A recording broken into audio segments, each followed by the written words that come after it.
Hello,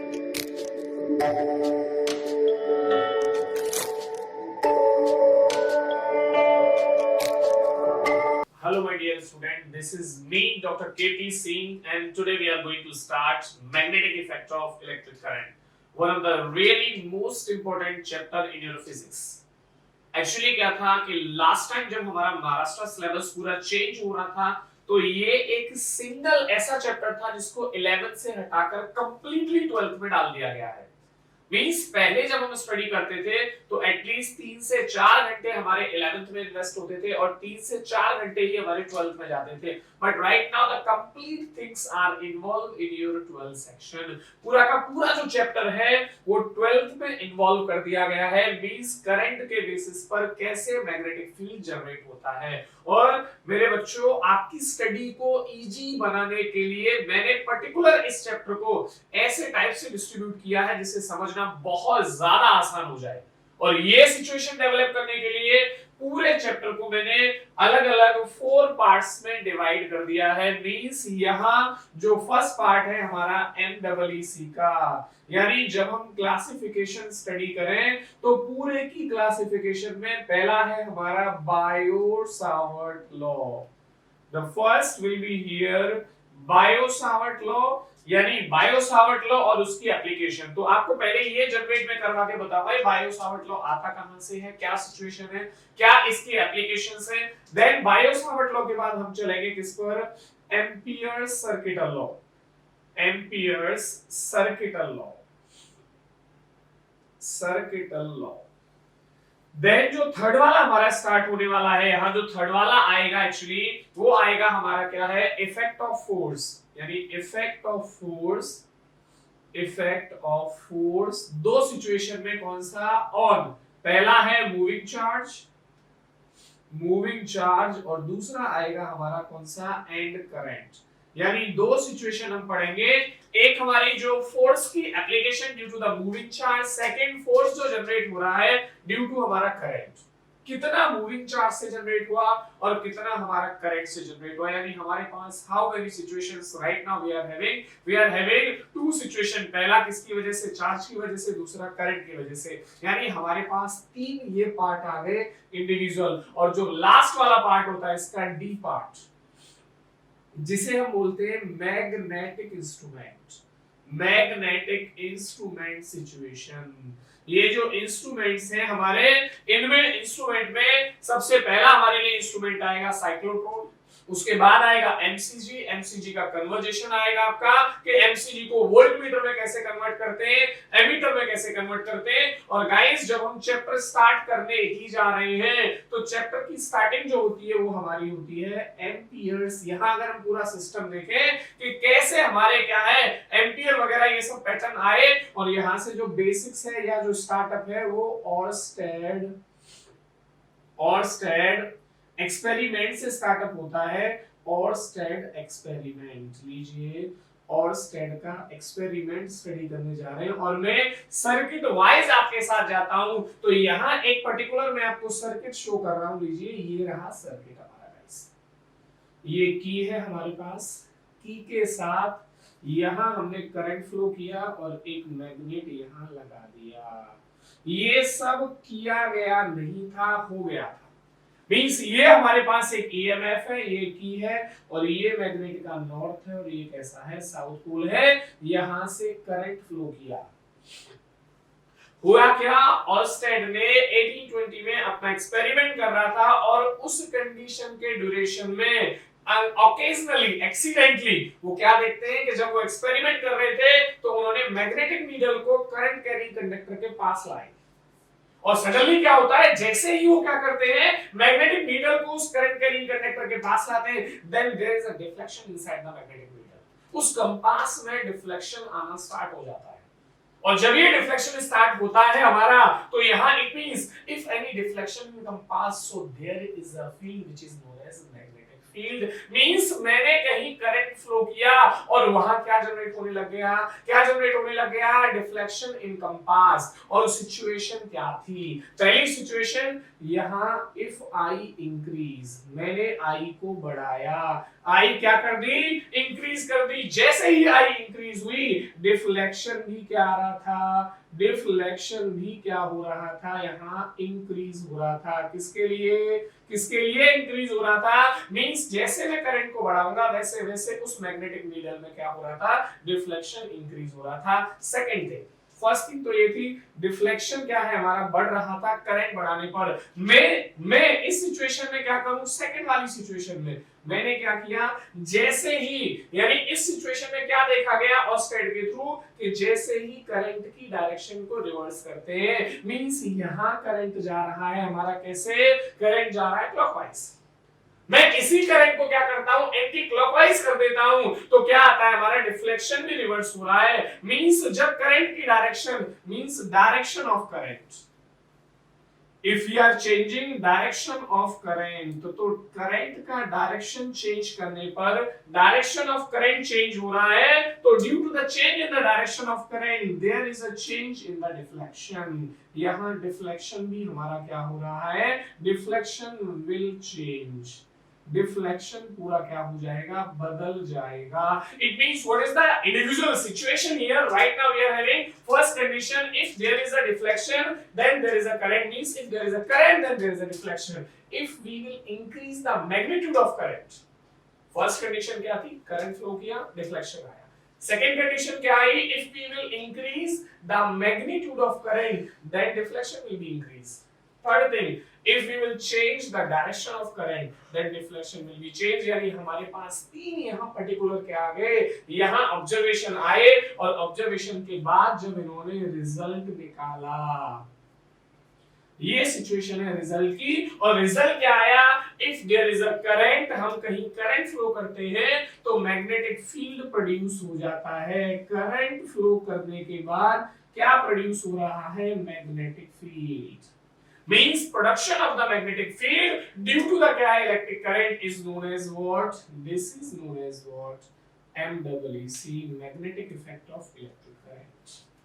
So guys, यहां से हमारे सामने आया that what is the particular magnetic field, यानी यहां हमारे किसके, करंट कैरिंग कंडक्टर के अराउंड में एक फील्ड जनरेट हो जाता है। अगर हम यहाँ if you will put here, मैं इस वायर के ऊपर क्या रख दूं, मैग्नेटिक नीडल रख दूं या कंपास रख दूं, तो उसका नॉर्थ पोल है वो क्या करने लग जाएगा, डेविएट होने लग जाएगा, डिफ्लेक्ट होने लग जाएगा। यानी हमने क्या देखा, we will distribute the chapter into 4 part. सबसे पहले ऑस्टेड एक्सपेरिमेंट, यानी हमारे पास आ गया मैग्नेटिक फील्ड नाम का एक अनदर पॉइंट यहां जनरेट हो गया, we are having what, magnetic field. Okay, ये आ गया बी मेरे पास, और जो मैग्नेटिक फील्ड आया है इसका ऐसा यूनिट हमारे पास आया, पहले भी हम लोग पढ़ चुके हैं, क्या बोलते थे इसको, टेस्ला, जिसे हम टी से दिखाते थे, ऐसा यूनिट था। इसी का अगर हम सीजीएस यूनिट देखें तो इसका सीजीएस यूनिट क्या था हमारे पास, गॉस था, GAUSS। और दोनों का रिलेशन लास्ट टाइम भी हमने स्टडी किया था कि 1 टेस्ला इक्वल्स टू 10⁻⁴ गॉस, या पूरा का पूरा हम इसको लिखना चाहे तो कंप्लीट वैल्यू भी हम यहाँ शो कर सकते हैं, 1 tesla equals to that is 10⁻⁴ gauss. अब सिचुएशन हमारे पास ये आती है कि it is what right now, it is a vector quantity. ये जो सब कुछ है वो हमारा कैसा है, ये कैसा है, वेक्टर है। कौन वेक्टर है, वेक्टर क्वांटिटी है, कौन सा, दिस मैग्नेटिक फील्ड। जो हम फील्ड निकाल रहे हैं वो क्या है, हमारा वेक्टर क्वांटिटी है, और वेक्टर क्वांटिटी है तो हमें क्या दिखानी पड़ेगी, डायरेक्शन दिखानी पड़ेगी। अब डायरेक्शन दिखानी पड़ेगी तो यहाँ डायरेक्शन के लिए, to represent the direction of magnetic field, हमारे पास लॉ आता है जिसको बोलते हैं right hand thumb rule. Right hand what, thumb rule. लीजिए सामने है आपके, और हम यहाँ राइट हैंड थंब रूल का स्टडी करने चाहते हैं, ऐसा नहीं टफ रूल है। अब डायरेक्शन दिखानी है तो गाइस एक बहुत ज्यादा इंपॉर्टेंट मैं आपको बात बता दूं, we can represent the direction by 5 rules. 5 अलग-अलग रूल्स हो सकते हैं, लेकिन मैं आपको राइट हैंड थंब रूल इसलिए करा रहा हूं कि यही रूल हमारे सिलेबस में है। जब आपको जेई का यहां नॉलेज आएगा, जब आपको जेई पढ़ाया जाएगा तो यू विल फाइंड 5 रूल्स। पहला आपका right hand thumb rule, second आपका आएगा जब हम सेकंड स्टडी करेंगे तो मैक्सवेल स्क्रू रूल, थर्ड आएगा एम्पियर स्विमिंग लॉ, फोर्थ आएगा स्नो लॉ और फिफ्थ वन आएगा हमारा राइट हैंड पाम रूल। यानी टोटल कितने लॉ हो गए? 5। बट हम जो स्टडी कर रहे हैं वो किसके लिए कर रहे हैं? Right hand thumb rule. और थंब रूल की बात करें तो मेरे पास ये सामने जो है वो कोई करंट कैरिंग कंडक्टर है। If I am holding that current carrying conductor, मैंने इसको होल्ड करके रख रखा है किससे? राइट हैंड से। अब जो थंब है that is the in the direction of the current.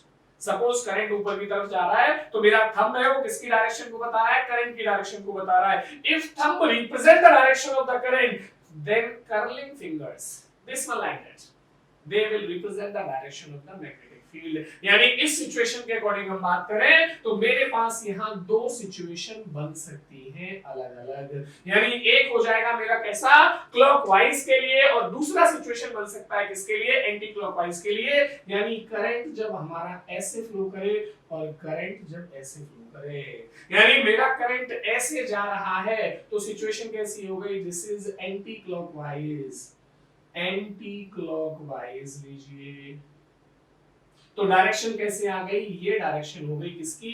Magnetic field की, this one means like that. और हमारे पास ऐसे है तो डायरेक्शन कैसे हो गई? ये टाइप से, मींस इस जैसा। यानी कैसा? Clockwise. So guys, we are having two direction right now. One is the clockwise, one is the anti-clockwise. Clockwise कब होगा? जब करंट हमारा कैसा है? डाउनवर्ड है। और एंटी क्लॉकवाइज कब होगा? जब करंट कैसा है? हमारा अपवर्ड है। सो ये एक बेसिक स्टार्टअप है किसके लिए? हम जो यहाँ रिप्रेजेंटेशन दे रहे हैं एक बेसिक स्टार्टअप है किसके लिए? मैग्नेटिक फील्ड के लिए। अपने को अब चाहिए, देखो स्टार्टिंग हमारा क्या है? हमने 4 पार्ट्स में डिवाइड किया। ऑस्टेड एक्सपेरिमेंट के थ्रू ये बात बता दी कि एक यहाँ फील्ड जनरेट होता है जिस फील्ड को हम बोलते हैं क्या है? मैग्नेटिक फील्ड है। और उस मैग्नेटिक फील्ड के लिए ये बात रिप्रेजेंट हुई कि that is the vector quantity. अब नीड ये है, if that is vector quantity then how you can represent the direction of that magnetic field। अब प्रॉब्लम ये है, डायरेक्शन मिल गई, what is the magnitude of that magnetic field? उस particular magnetic field का magnitude क्या होगा? And guys that magnitude will be represented by your first point and that is Biot Savart law. So हम अभी start करेंगे किसको? Biot Savart law को। Okay guys, so last time हमने स्टार्ट किया था What about the magnetic field here? Means जो हमारा magnetic effect of electric current है उसके बेसिस पर हम magnetic field कैसे प्रोड्यूस करते हैं। Means स्टार्टिंग जो हमारा था कि what about the magnetic field here? कैसे कैसे magnetic field current से प्रोड्यूस हो रहा था। वहां से वेक्टर का जो हमने क्वांटिटी निकाला कि that was the vector quantity। Then after that हमने क्या देखा कि अगर वो वेक्टर है तो उसकी डायरेक्शन कैसे हम आइडेंटिफाई करते हैं। Means right hand thumb rule के अकॉर्डिंग हमने क्या निकाली? उसकी डायरेक्शन। अब बात क्या आती है? मींस हमारे पास मैग्नेटिक फील्ड आया, मैग्नेटिक फील्ड आने के बाद हमने देखा वेक्टर है यानी उसकी क्या है? डायरेक्शन चाहिए। अब गाइस हमें रिक्वायरमेंट है पर्टिकुलर, और डायरेक्शन के लिए ऐसा नहीं कि सिंगल ओनली हमने राइट हैंड थंब रूल ही किया था। राइट हैंड थंब रूल के ऑप्शन में there are so many for other rules also.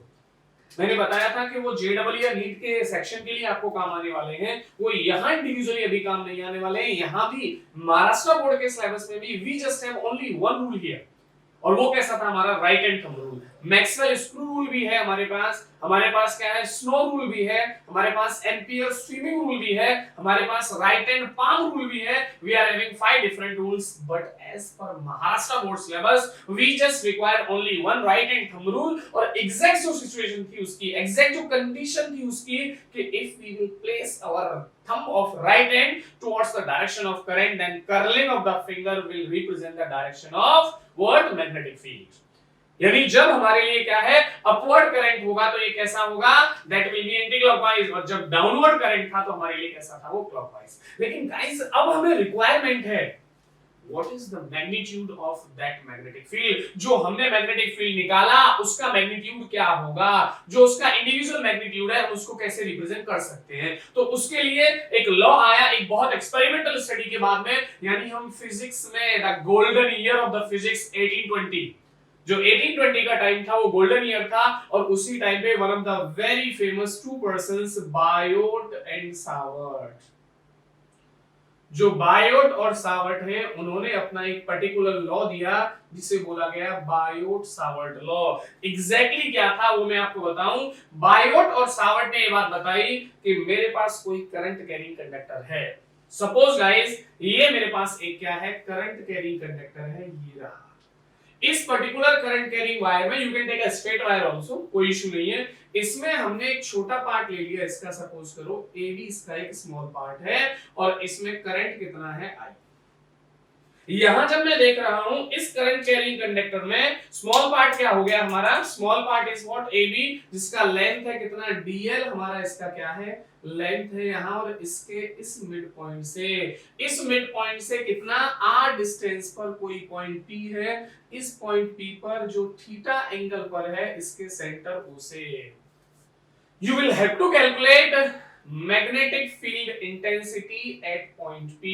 अपने को जो मैग्नेटिक फील्ड इंटेंसिटी निकालनी है वो किस पॉइंट पे निकालनी है, यहाँ P पर कैलकुलेट करनी है as per the situation right now. हम यहाँ इस बेसिस पे आगे बढ़ते हैं। तो What is the magnitude means, मैं अगर छोटे पार्ट में निकाल लूं, मैं ये सोचूं कि मैंने मेरा लाइन है जो ट्रांसमिशन लाइन है वो बॉम्बे से बंगलोर के लिए बिछाया या बॉम्बे से किसके लिए मैंने डाला, दिल्ली के लिए, और मुझे कैलकुलेट करना है what is the magnetic field from Mumbai to Delhi.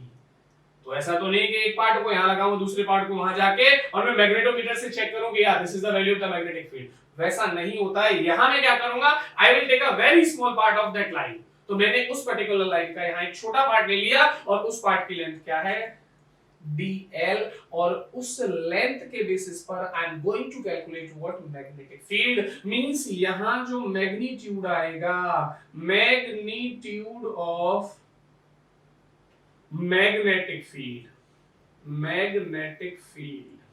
ये अलग अलग पॉइंट्स पर क्या करेगा, डिपेंड करेगा। यानी जो यहां ये मैग्नीट्यूड आया है that will be depend upon the different क्या है वेरियस क्वांटिटीज हियर। यानी जो स्मॉल पार्ट की वजह से है ड्यू टू कौन सा पार्ट हमारा, due to what part AB, और यहां जो आएगा that DB having the different form right now.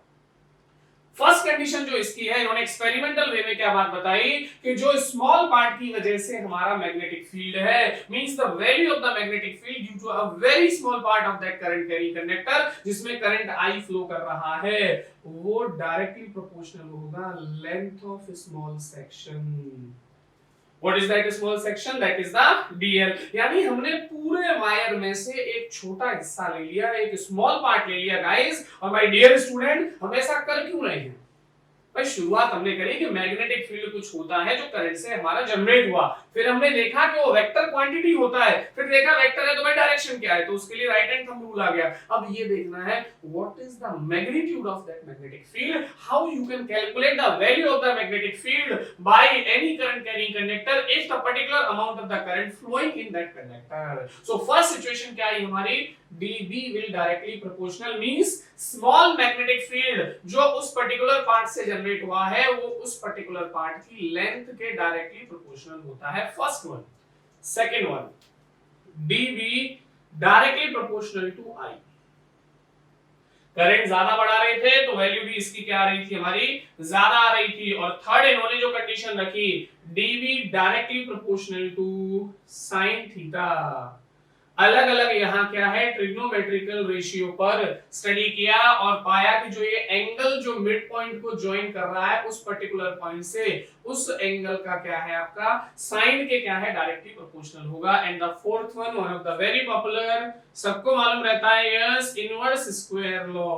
यानी जो DB है that will be inversely proportional. यहां भी हमने कह दिया जो फोर्स में आपने जनरली पढ़ा है इनवर्स स्क्वायर लॉ, ये बहुत पॉपुलर है इनवर्स स्क्वायर लॉ। लीजिए हम मैं इन सबको कंबाइन कर दूं, मैं कह दूं कि मेरे में सभी सेक्शंस के क्या डायरेक्टली प्रोपोर्शनल हो, तो बोल देंगे हां सर सबके कैसे हैं डायरेक्टली प्रोपोर्शनल, एक ही बार में बोल दिया। सो दैट्स व्हाई मैं DB को अगर यहां देखूं, DB मेरा क्या है फर्स्ट में DL के डायरेक्टली प्रोपोर्शनल, उसके बाद I के प्रोपोर्शनल, sin थीटा के, और इनवर्सली प्रोपोर्शनल है R स्क्वायर के। If I will combine all the equations here from equation 1 2 3 and fourth one, हम सबको कंबाइन कर रहे हैं। और कंबाइन जब मैं इन सबको करूंगा then what will be the final situation here. मैं यहां जब देखता हूं तो DB directly proportional IDL sin theta by r square. This is the combined form of Biot-Savart law. Biot-Savart ने मिलकर ये बात बताई कि करंट कैरिंग कंडक्टर में मैं करंट कैरिंग कंडक्टर से किसी पॉइंट पर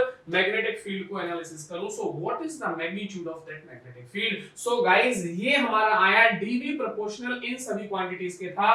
but when we break the proportionality sign, then there is a constant, so dB that should be equals to k idl sin theta by what r square. here ये मेरे पास एक relation आ गया जिसमें k मेरा जो था, यहां मैं अगर k की बात करूं तो k क्या है हमारा, k equals to constant of क्या है, proportionality.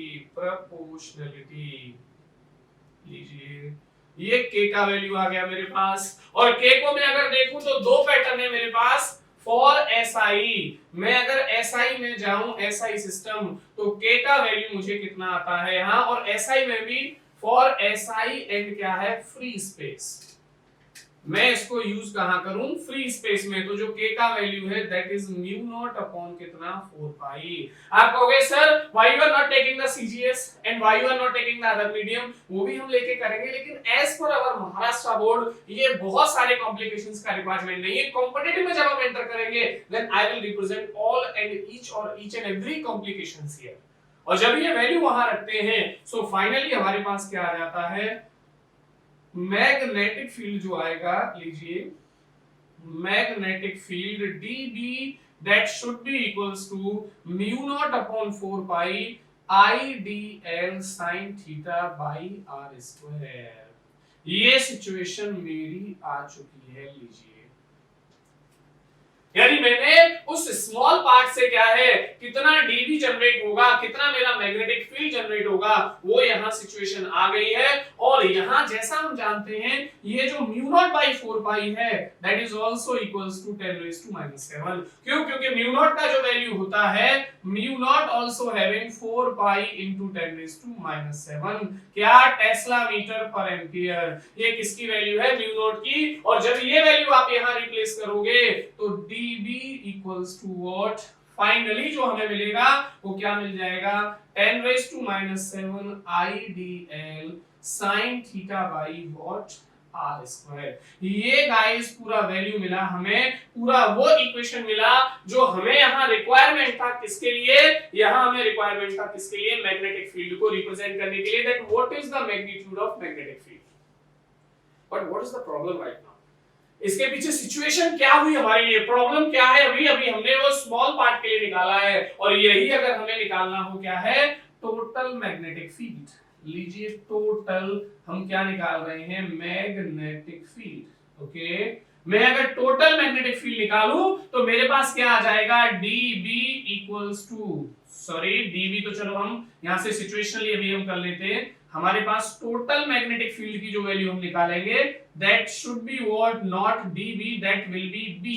और B जो होगा वो क्या आएगा, integration of 10⁻⁻⁷ IDL sin theta by what, r square. या तो आप इसको ऐसे दिखा सकते हो, in other form if you want to represent then B equals to mu naught I by 4 pi. और यहाँ जो इंटीग्रेशन में आएगा वो IDL sin theta by what, r square. आप यहाँ तक भी शो कर सकते हो. इसको थोड़ा सा और आगे भी ले जाओ तो आप ऐसे भी दिखा सकते हो, B equals to 10⁻⁷ I और इंटीग्रेशन कितना हो गया, IDL sin theta by what, r square. यानी ये हमारा टोटल मैग्नेटिक फील्ड हो गया जो उस पर्टिकुलर पार्ट से निकल के आया है. यानी in starting we are having a current carrying conductor, और in that current carrying conductor the value of current that is I. और that particular part of current carrying conductor we just select a very small element of the current. हमने उस particular element जिसको select किया है वो AB है, और उस एलिमेंट का लेंथ है हमारा dl. हमें करना क्या है, we are just going to calculate the value of magnetic field intensity at a point which is placed at r distance from the current carrying element and having the angle theta from the midpoint of that segment to the line joining of that particular point P। यानी हमने यहाँ चार particular parameters लेके, यानी पहले first उस particular segment की length, second था उसमें फ्लो करने वाला करंट, थर्ड था दोनों को जो लाइन ज्वाइन कर रही है उसका एंगल, और फोर्थ था दोनों के बीच की क्या है डिस्टेंस। तो हमने डिफरेंट पैरामीटर्स के अकॉर्डिंग इस पॉइंट को एनालिसिस किया कि सबसे पहले जो dB निकल रहा है वो डायरेक्टली प्रोपोर्शनल था हमारा किसके, dl के, सेकंड डायरेक्टली प्रोपोर्शनल था करंट के, थर्ड था वो डायरेक्टली प्रोपोर्शनल था किसके, sin थीटा के, और फोर्थ वन था हमारा इनवर्सली प्रोपोर्शनल किसके, आपके डिस्टेंस बिटवीन द क्या है points to the line joining of that particular segment. सभी को क्लब किया, कंबाइन किया, प्रोपोर्शनलिटी रिप्रेजेंट कर दी, के कांस्टेंट आ गया और कांस्टेंट के थ्रू हमने ये सभी रिप्रेजेंटेशन दिखा दी, यानी k इक्वल्स टू हमारे पास आ गया म्यू नॉट अपॉन 4 पाई, और जनरली जो म्यू नॉट होता है वो कितना होता है 4 पाई इनटू 10 रेज़ टू -7। ये सब था हमारा किसके लिए, जब हम बात कर रहे थे कहां जाकर, yes we are talking something about the क्या है आपका एरन वैक्यूम।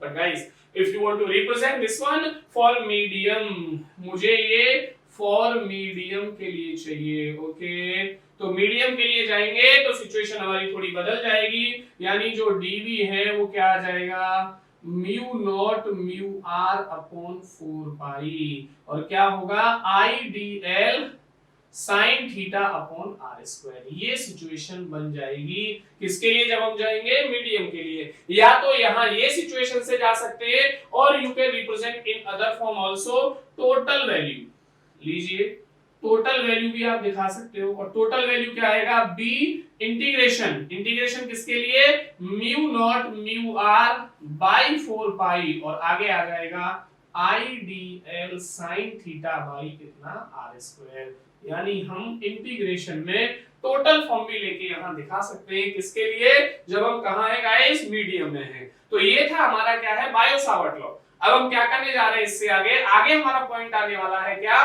कि इस बायो सावर्ट लॉ को हम वेक्टर फॉर्म में कैसे रिप्रेजेंट करते हैं, ठीक है।